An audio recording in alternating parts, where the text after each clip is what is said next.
Well, it's almost here. The NFL draft is right around the corner. And it's sad because it's one of like our final visits with Dane Brugler, who joins us from The Athletic, author of The Beast. He's been joining us counting down the NFL draft, all brought to you by Georgetown's Tavern Beer, easy drinking domestic style lager made with Pacific Northwest barley and Yakima Valley hops, brewed by our good friends at Georgetown Brewery, makers of Manny's Pale Ale, Bodhisattva IPA, and Rogers Pilsner. Well, Dane, here we go. We're closing in on the NFL draft. It gets underway next week. All of this work that you've put in, it's almost over.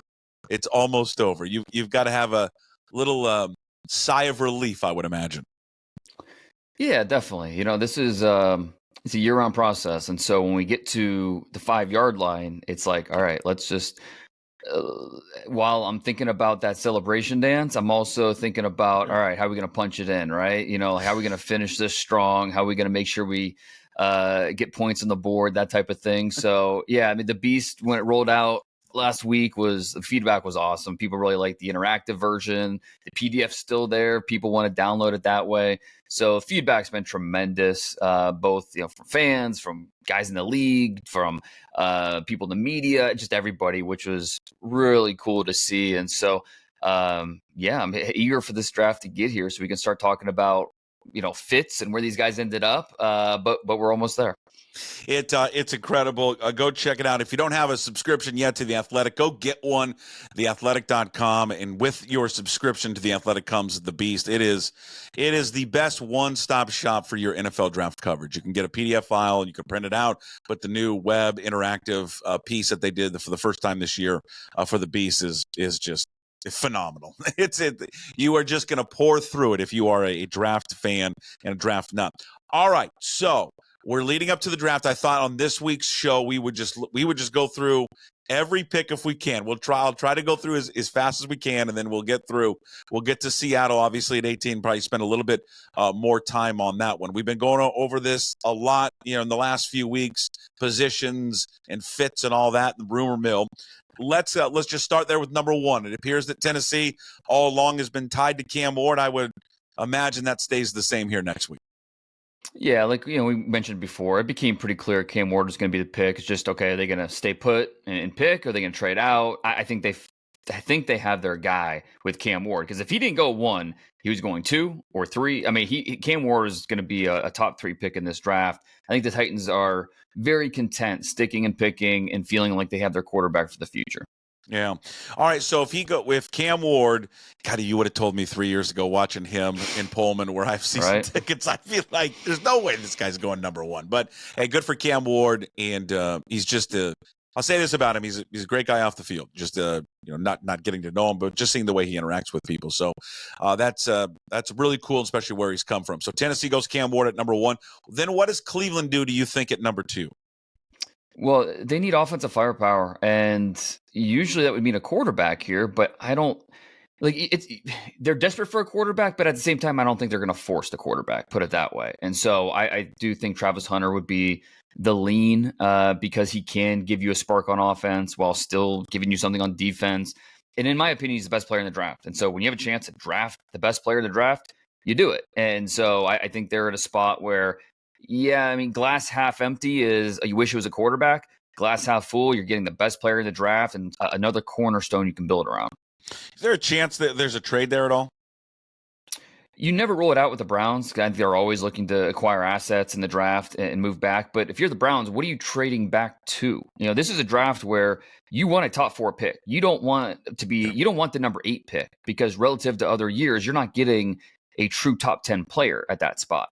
Now, maybe the Browns disagree, but I think just from my opinion and what most around the league believe, this is a weaker draft when you're picking, 6 or 5 to 15, just relative to other years picking in that range.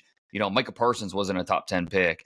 Patrick Surtain wasn't a top 7 pick. It's not one of those years where you feel like you can trade back and still get a premier blue chip type of guy. So I think the Browns stay put, unless something blows them away, like a next year's first, anything like that. I think they stay put and take Hunter. Many people feel this is where the draft may take a turn here, Dane. Is Giants at number 3? Which way do they go, at least what you're hearing, what you think? It's kind of the same thing with Cleveland, right? Where we know they need a quarterback, but they got quarterback insurance in free agency with Russell Wilson, Jameis Winston, and yeah, you could force the quarterback here, but if you're not in love with one of these guys, don't force it and go with a premier blue chip player, and that's Abdul Carter. And so pass rush, maybe not a screaming need. They paid Brian Burns last offseason. Kayvon Thibodeau still on that team, first round a couple years ago.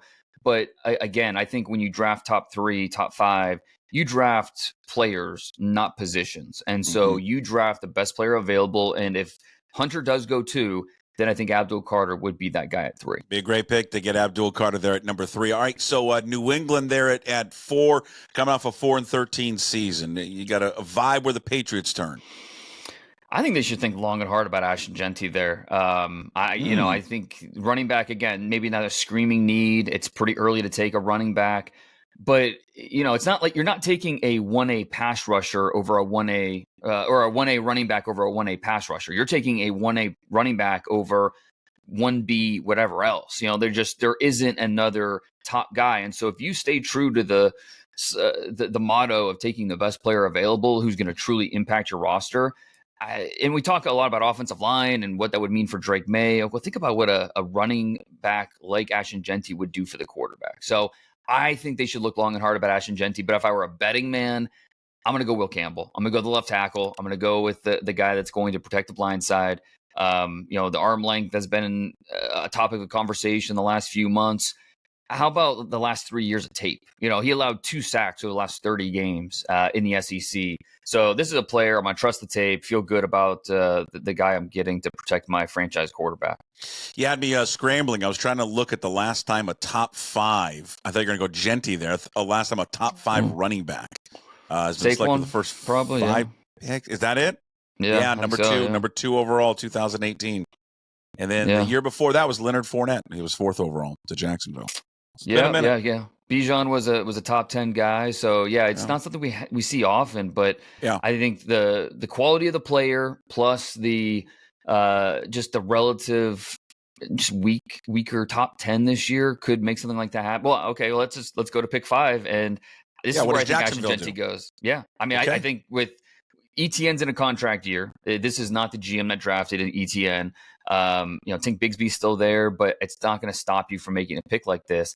I kind of like that like that fit with Ashton Genty, and Mason Graham's a good player, but I feel like, again, that my argument is, why am I going to take a lesser player just because it's a defensive lineman overtaking the better player who is going to help make my quarterback better, going to help make my offense better? So I kind of lead Ashton Genty there at 5. I love Genty. Just love what, out here, I guess somewhat on the West Coast. He's just a fabulous running back. It's going to be fun to see him there at the next level in the NFL. All right, Vegas at 6. This is where I go Mason Graham. I think, John Spytek, the new general manager with the Raiders, he's all about pass rush. That's how he wants to win. That's how he wants to build. And I think when you have a guy like Mason Graham, who is not Quinnen Williams, he's not what you would usually think of in a top 6 overall defensive tackle, but give me the guys that hate to be blocked. And that's Mason Graham. Block deconstruction's awesome. The effort's awesome. Just making plays after plays after plays whenever you watch that Michigan tape. So give me Mason Graham at 6. All right, so Mason Graham at 6. Jets at 7. Yeah, now I think this is where we could see him going a few different directions. Again, new regime. We have a new head coach, new general manager. We feel like probably going to be okay with Justin Fields, at least for the short term. Tyler Warren here, you can argue tight end's the biggest need on this roster, and Tyler Warren's sitting there for them. 7's pretty early for a tight end, but kind of a similar argument that we made with Genty at 5. Tyler Warren's just a clean player, clean prospect, and you feel like you know what you're getting with him. So maybe it's not a swing for the fences type of pick, but you're hitting it off. You're hitting the warning track. I mean, you're getting a double. You're getting a player that's going to impact your roster from day one. Give you another strong pass catcher. Going to help. He can line up in line. He can line up out wide. He's going to help your offense in a lot of ways. So I would lean Tyler Warren there. Okay. Warren, number 7 of the Jets. Now, okay, next up, the Carolina Panthers. Bryce Young bounce back season. Got to go quarterback there. If there was ever any thought that they would do that, I think he put that to rest last year. What does Carolina do at number 8? I'll lean Jalen Walker here, the pass rusher from Georgia, who just grew up just outside of Charlotte, so knows the area. That's great, but more it's about the way that he can impact the quarterback, impact the pocket. There is a hybrid nature to what he does, because he was an off-ball player in college, and so you're going to be asking him to be more of an edge rusher in the NFL. So there is transition there. This is not I'm going to stand on the table and tell you why this is going to work type of pick. This is more of there's risk involved, but it's risk versus reward. And the opportunity to get a guy that you think is just scratching the surface of how good he can be. That's why I think Jalen Walker is where I'd lean here. All right. New Orleans at 9. Yeah. And they're tough because this is where we have the quarterback conversation. Derek Carr, his season's in doubt with injury. Do they love a quarterback here? And if they do, which one? I think everyone would point to Shador, but I don't think that's a slam dunk. I mean, maybe they didn't love Shador, but they really liked Jackson Dart. Is that something they could do? I wouldn't be shocked. I think a lot of people would be surprised, but I think that's something that is not would not shock me if they went with someone other than Shador at 9 in terms of different quarterback. But this is a franchise that hasn't drafted a quarterback in the first round in 53 years. Archie Manning. I mean, we go back a long time, and so I'm going to say that streak continues. I'll go with McMillan here, the receiver. Right. Chris Olave doesn't really have size. He's been banged up. We just don't know what his future holds. Give whoever's a quarterback a big target they can throw to downfield. We round out the top 10 with the Chicago Bears and new head coach Ben Johnson. So yeah, this is with Genty off the board, with Tyler Warren off the board. See, I got to keep track of who's off the board now. Yeah, I can tell you. We got Ward, Hunter, Carter. I'll keep track of it. Will Campbell, okay. Genty, Graham, Warren, Walker, and McMillan. Yeah, don't do this like your fantasy football draft, because if you pick somebody, then you have to drink. Right. Well, maybe. Oh, Tyler Warren. Okay, sure. Maybe that'd be a good thing. Let's go Armand Membu, the offensive tackle from Georgia or from Missouri, who can Braxton Jones has been solid as a left tackle there. Okay. But he's in a contract year, and are you really going to give Braxton Jones big time left tackle money? I'm not sold on that. But Membu's a guy that can come in and be a 6 offensive lineman from day one, fill in at guard if needed, tackle if needed, and then kind of ready to step in at tackle for the long term down the road. So I think it's a natural succession plan. And look, they've invested in the offensive line with Joe Tooney, Jackson from the Rams, brought in Drew Dahlman. I mean, they've done a lot to address the offensive line. You can never do too much. And so adding a guy like Membu here would make a lot of sense. San Francisco at 11? I think Will Johnson makes sense, but I reported this morning how he didn't run the 40-yard dash at his pro day this morning for teams. Not really a surprise. He's not a speed guy. And so not running the 40 just confirms what everybody thought. He's not going to run fast, and that won't be for everybody. And so some teams are going to be out on him in the top 25. Other teams would be like, you know what, the tape's good enough. We're fine with it. His workout was really, really strong, according to scouts that were in attendance that I talked to this morning. So Will Johnson, this is where we could see him come off the board. Okay. I'm gonna go Shamar Stewart here, though. I'm gonna go with the defensive lineman. They want to get better on the defensive line. Besides Nick Bosa, it's a lot of question marks, and so Stewart is a question mark himself. Another guy that's a projection, but the talent wins out, and I think they'll bet on the traits here. That then takes us to the Dallas Cowboys, 7-10 last season there with pick number 12. So I think they would have gone with McMillan if you were on the board, but with him off the board and no Genty on the board, defensive line's consideration here. I'm gonna go with Golden though. Matthew Golden, the receiver from Texas, who again he's gonna complement CeeDee Lamb and he's gonna help put points on the board. And if you're the Cowboys, that should be the goal, is how are you going to help your offense get better? Dak Prescott, you have your quarterback in place. They'll address running back later. Add a running mate that is going to really make CeeDee Lamb better and take some of the stress off of him and draw the defense. And I think Golden can be that guy. Okay, then we're getting closer to Seattle. We got Miami with pick number 13. 2 wide receivers now off the board. Yeah, in Miami, they offensive line needs help. So that's certainly a direction they could go here. You look at their defensive line. It's tough. I mean, they need defensive big bodies. They need defensive linemen in the worst way. So, you could see a guy like Derek Harmon go off the board here. If you want to go offensive line, if you want to go offensive line, Kelvin Banks from Texas, or one of these other guys, I'm going to go. They also need help with safety. Like, they lost both their starting safeties. They brought in some guys that, Melifonwu, Ashton Davis. They brought in some guys that can help at safety.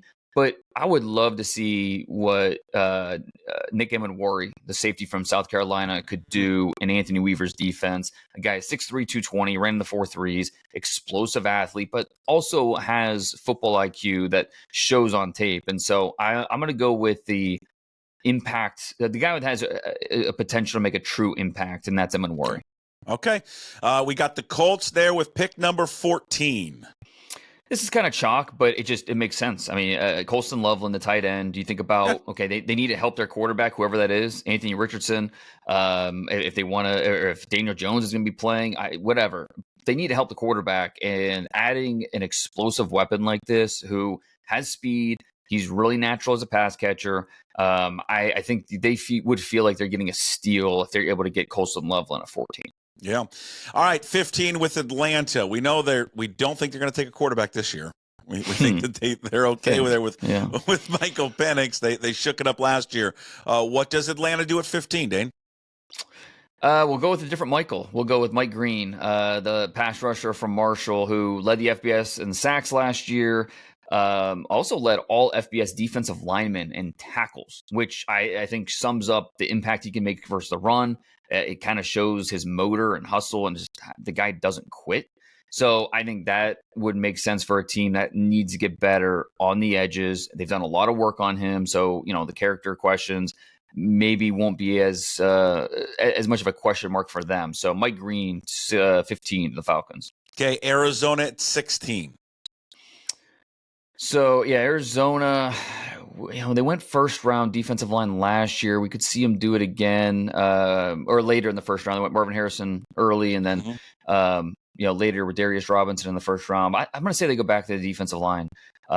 Mikael Williams, Georgia, just 20 years old, young, and you think about what he's going to be in 2-3 years from now. I mean, right away he's going to help you. Long, fast, physical, but what he can develop into, I think, is going to get that defensive staff pretty excited. So I'll go with Mikael Williams at 16 to the Cardinals. He's a beast. Cincinnati, the Bengals, one pick before Seattle.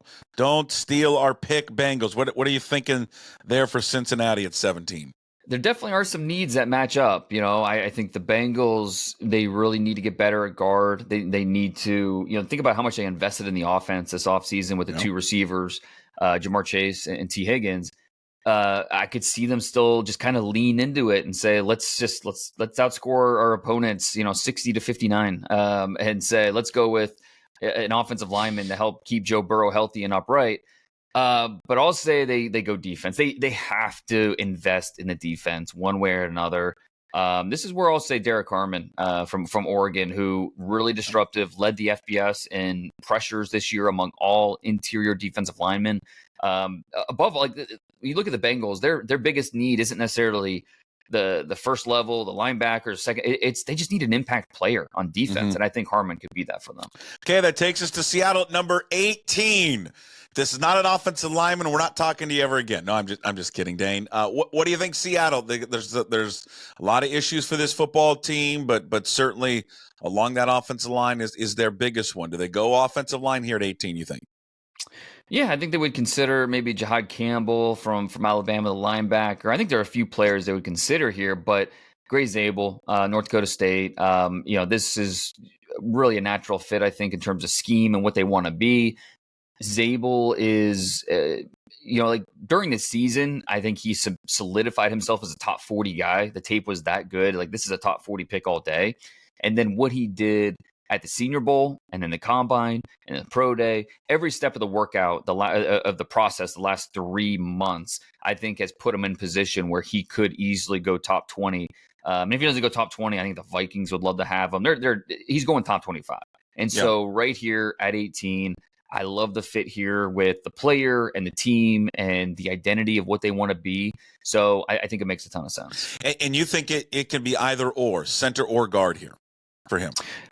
I mean, realistically, can he play all 5? Like, he can give you that versatility. Like, I think that's kind of the appeal with him. He has starts at all 4 positions outside of a center in college. So he has functional experience. Now, he doesn't have ideal length to stay outside at tackle, but in a pinch, he could do it. He has that functional experience at left tackle, right tackle. But yeah, I like him at guard, center, either of those 2 positions. I think he'd be fine at.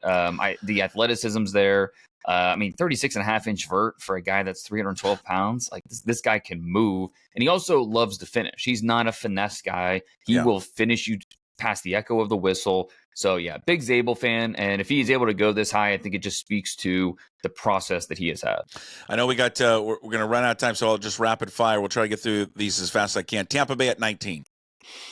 This is where we'll go Jahad Campbell. Levante David's 35 years old now, so kind of a succession plan in place. Okay. Denver at 20. Marion Hampton, it's kind of, again, it's like the Colts. It's kind of chalk, but it makes too much sense. You had to drop an impact running back in that offense with Bo Nix and the pass catchers they have. You think about where they were last year making it to the playoffs, you think that'll just help them take another step. And then at 21, we got the Steelers. What do you think they go? We've been on Shador. The moment that Shador falls out of the top 3, it's Shador watch the entire first round. And this is where we could see him come off the board. I think Aaron Rodgers, the deal's not done yet, but I think everyone's assuming he will play for the Steelers in 2025. That's the short-term plan. Long-term, you just drafted him, Shador Sanders. I think that makes some sense. I would love to be a fly on the wall in that quarterback room. That'd be pretty interesting, especially with Arthur Smith. That'd be wild. But this is maybe where we see that Shador fall, maybe stop here at 21. Chargers and Jim Harbaugh at 22. How about a player they're familiar with that staff, Jesse Minter and Jim Harbaugh? Let's go. Let's go defensive tackle, Kenneth Grant, who looks like a nose, can move more like a 3 technique. So he's going to help you versus a run, can also be a gap penetrator. They lost Poona Ford in free agency, so this really helps them rebuild that defensive line.